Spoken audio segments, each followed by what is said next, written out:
আসসালামু আলাইকুম রহমতুল্লাহি ওয়া বারাকাতুহু। ফাতেমা, কিরম আছোস?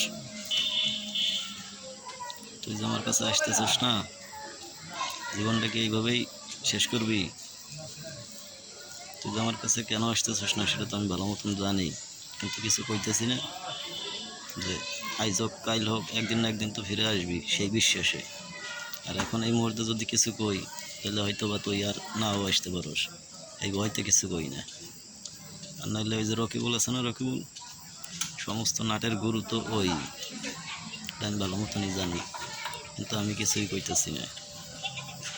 আমার ইচ্ছা এই দেখ, এই যে বলা, এই যে এইটা কি, আজকে কয় তারিখ কদি? আজকে 10 তারিখ নভেম্বর মাসে। তুই যে আমার কাছে তো গেলি আজকে 4 মাস 4 দিন। আজকে সকালে ঘুমের তো উঠেই দেই যে গিটি গুড়ি লড়াইতে পারি না, প্রচণ্ড অসুস্থ। তেল মালিশ করলাম, ওষুধ খাইলাম, আর এই যে গলায় সারাদিনই গামছাটা পেঁচানো, এখন কিছুটা সুস্থ। আমি যাইতেছি ওই যে ঈদগাহ মাঠের ওইখানে নাসিরউদ্দিনের ওয়াজ হবে, তো নাসিরউদ্দিন বক্তা আসবে, সেই জায়গায় যাইতেছি। যাক, ভালো থাকিস।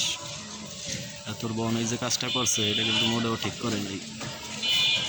তবুও আমি দেখ, আগে আমি যে মানুষ ছিলাম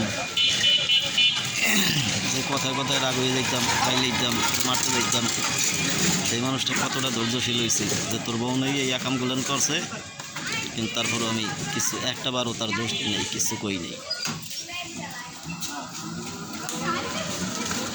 ঠিক আছে, আর কোনোদিন দোষ দেবো না, কারণ আমার একটাই ইচ্ছা, এই 4 মাসে আমি যে কষ্টটা পাইছি সেই কষ্ট থেকে আমি সবসময় মনে করি তোরে ফিরে আনতে পারলে, তোর মুখে যদি আমি হাসি ফুটাইতে পারি তাহলেই আমার জীবন ধন্য, তাহলে আমার চাইতে খুশি আর কেউ হবে না।